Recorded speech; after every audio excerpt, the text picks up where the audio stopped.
আসসালামু আলাইকুম এভরিওয়ান, কেমন আছেন আপনারা সবাই? আজকে গুরুত্বপূর্ণ কিছু কোশ্চেনের আনসার আপনাদের সাথে শেয়ার করব। তো পুরো ভিডিওটি দেখতে থাকুন। এক ভাই কমেন্ট করছে আমার একটি গতকালকের ভিডিওতে কোম্পানি রাশিয়ান না ভাই। আরেক ভাই কমেন্ট করছে, ভাই রাশিয়ান কমার্স গ্রুপ কি লোক নিচ্ছে নাকি? ভাই এখনও পর্যন্ত রাশিয়ার কমার্স গ্রুপ লোক নিচ্ছে কিনা এটা নিয়ে কোনো আপডেট আপাতত নাই আমার কাছে। তো আপডেট হলে অবশ্যই জানাবো আপনাদেরকে। আরেক ভাই কমেন্ট করছে, আসসালামু আলাইকুম ভাই, কেমন আছেন? রাশার ইনভাইটেশন আসার পর মানে কতদিন পর ওয়ার্ক পারমিট আসে? তো ভাই আপনার অবগতির জন্য জানাচ্ছি, রাশান যে পারমিট ওয়ার্ক প্রসিজিওর সেটা আপনার ভিসা প্রসেসিংয়ের জন্য আপনার ন্যূনতম একটা সময় লাগে, প্রায় 4 দিন থেকে আপনার 22 দিন পর্যন্ত সময় লাগে। এটা নরমালি যখন কাজ করে মানে 4 দিন থেকে 22 দিন কর্মদিবস। তো এটা অনেক ক্ষেত্রে জরুরি ভিত্তিতে আপনার 3 দিনের মধ্যে সম্পন্ন করা হয় যেটা। বাট নরমালি 22 দিন পর্যন্ত সময় লাগে। তাছাড়া ওয়ার্ক পারমিটের যে প্রসিডিওরগুলো আছে, এই প্রসিডিওরগুলো কোম্পানি থেকে আপনার কমপ্লিট করতে মানে প্রসিডিওরগুলো শুরু থেকে শেষ পর্যন্ত আপনার প্রায় মাসখানেক পর্যন্ত সময় লাগে। তো এগুলা আসলে একটু লং ডিউরেশনের কাজই বলা চলে। কিছু সময় একটু এক্সট্রা সময় লাগে অনাকাঙ্ক্ষিত কোনো ঘটনা ছাড়া, বা এক আপনার মাসখানেক সময় লাগবেই এটা ওয়ার্ক পারমিটের প্রসিডিওর করতে, এটা স্বাভাবিক। এর কমে হয় না অবশ্য, যদি না কোনো মানে ইমার্জেন্সি কোনো ইস্যু থাকে কোম্পানির। তো আরও কিছু কমেন্ট করছে আমাদের বাংলাদেশি ভাইয়েরা। তো অনেকেই আসলে মেইন যে বিষয়টা রাশিয়াতে স্যালারি ইস্যু নিয়ে কথা বলে, মানে স্যালারি ইস্যু নিয়ে জানতে চায় যে ভাই কীরকম স্যালারি, ফুড প্যাকেজিং বা মিট প্যাকেজিং, পোলট্রি প্রসেসর যারা আছে, তো এসব কর্মক্ষেত্রে আসলে আপনার 50 থেকে 55 বা 60,000 রুবেলের মতো বেতন হয়ে থাকে নর্মালি, আনলেস যদি এখানে কোনো মানে রাশিয়াতে অ্যাকচুয়ালি আপনারা জানেন শীতের দেশ, শীতের উপর ভিত্তি করে বিভিন্ন জায়গায় একটু অ্যালাউন্স থাকে, এটা সব জায়গায় না অবশ্য। তো কোম্পানি যদি আপনাদের ওই ধরনের অ্যালাউন্স প্রদান করে তাহলে ওভারঅল আপনাদের বেতনটা আরেকটু বাড়তে পারে। যদি বেসিক বেতন ভালো হয় তার উপর ভিত্তি করে আপনাদের অ্যালাউন্সটাও অ্যাড করা হয়, বাট সব কোম্পানি অ্যাড করে না অ্যালাউন্সগুলো। তো আর যারা ক্লিনিং সাইডে আসতেছে, ক্লিনিং কাজে আসতেছে, তাদের আসলে 40 থেকে 50,000 রুবেলের মধ্যে হতে পারে, এটা কোম্পানি ওয়াইজ, এটা কোম্পানির উপর ডিপেন্ড করে। তো সব জায়গায় আসলে একরকম বা সব কোম্পানি বা একরকম বেতন দেবে এটাও না, আলাদা কোম্পানি আলাদা স্কেলে বেতন প্রদান করে অ্যাকচুয়ালি।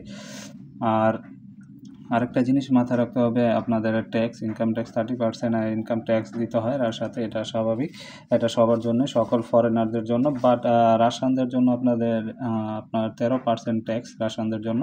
মানে আপনার বেতন যদি হয় 1,00,000 টাকা, 1,00,000 টাকায় আপনার 13,000 টাকা রাশিয়ানদের জন্য দিতে হয়। বাট বাঙালিদের জন্য বা ফরেনারদের জন্য 30,000 টাকা এটা ইনকাম ট্যাক্স দিতে হয়। এটা রাশিয়ান রুলস, লেবার ল যেটা বলে।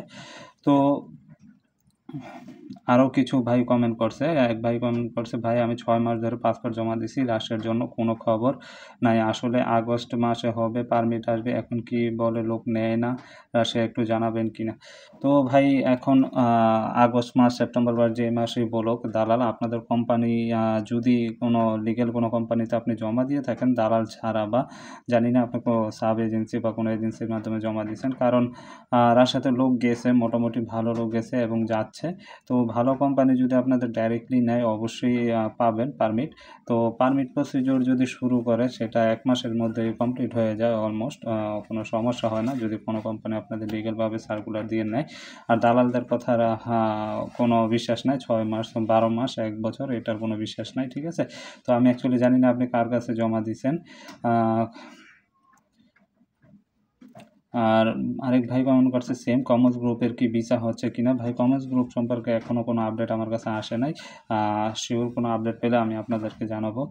আরেক বোন কমেন্ট করছে, হুমায়রা জাহান আপু কমেন্ট করছে, ভাইয়া মেয়েদের ভিসা দেয় কিনা জানালে একটু উপকৃত হতাম।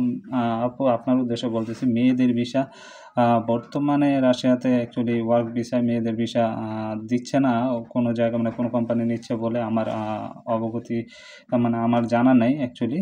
তো আমি এই ধরনের লেটেস্ট কোনো নিউজ পাই নাই। লেটেস্ট কোনো আপডেট পেলে অবশ্যই আপনাদের জানাবো। বাট কিছু কিছু কর্মক্ষেত্রে মেয়েদের ভিসা হয়েছে, হয় না যে এমন না। যেমন মেডিকেল সাইট বা বিভিন্ন কিছু কিছু নার্সিং সাইট, মেডিকেল সাইটে অনেক বাংলাদেশি মেয়েরা আসলে রাশিয়ার মস্কোতে জব করে, সেটা আমি জানি।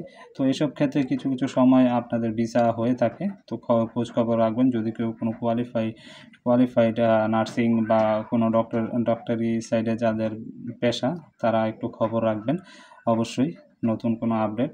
আর আমি কোনো আপডেট পেলে অবশ্যই আপনাদের জানাবো। আরেকজন কমেন্ট করছে, রাশিয়ার ভাষা পরীক্ষা কি মৌখিক না লিখিত হয়ে থাকে? ভাই, লিখিত হয়ে থাকে, বাট বেসিক্যালি মৌখিক একটু মৌখিকের ওপর একটু প্রাধান্যটা বেশি হয়ে থাকে। আর লিখিতটা মনে করেন খুব একটু কঠিনও হয় না, নর্মালি ইস্যুই। নর্মাল যদি লিখতে দেয়ও নর্মালি লেখাই হয়, বেশি কিছু না। বাট মৌখিকের উপরে একটু গুরুত্ব দেওয়া হয়, কারণ নিত্য প্রয়োজনীয় কাজে আপনাদের যে ধরনের ভাষা টাষা লাগবে, আমরা ব্যবহার করি যেগুলো শপিং করতে গেলে, কাজের সাইডে, বা কারোর সাথে মিশতে গেলে, কথা বলতে গেলে, শেয়ার করতে গেলে কোনো কথা, তো যে ধরনের কথাগুলো আমাদের বলতো ওই ধরনের কথাগুলি অ্যাকচুয়ালি পরীক্ষায় প্রাধান্য পায় বেশি। তো ধন্যবাদ আপনাদের সবাইকে কমেন্ট করার জন্য, কমেন্টে মানে কোশ্চেন করার জন্য। তো আশা করি আপনাদের কমেন্টের আনসার আমি দিতে পেরেছি আমি যতটুকু পারি। তো আমি যতটুকু জানার চেষ্টা করবো। আরও আপনারা কমেন্ট করবেন, শুধু রাশিয়া না, অন্যান্য কোনো তথ্য, অন্য দেশের কোনো তথ্য সম্পর্কে জানার ইচ্ছা থাকলে কমেন্ট বক্সে জানাবেন। আমি চেষ্টা করব আপনাদের সাথে সব কিছু শেয়ার করার জন্য। সেই সাথে চ্যানেলে নতুন হয়ে থাকলে অবশ্যই চ্যানেলটি সাবস্ক্রাইব করবেন, পাশে থাকা বেল আইকনটি বাজিয়ে দিবেন, আর শেয়ার করে দিবেন বন্ধুদের সাথে। আপনাদের একটি শেয়ারের মাধ্যমে অনেক বাংলাদেশি ভাইয়ের কাছে কিছু গুরুত্বপূর্ণ তথ্য পৌঁছে যাবে অবশ্য। তো ভালো থাকবেন সবাই, আজকে এ পর্যন্তই। আসসালামু আলাইকুম।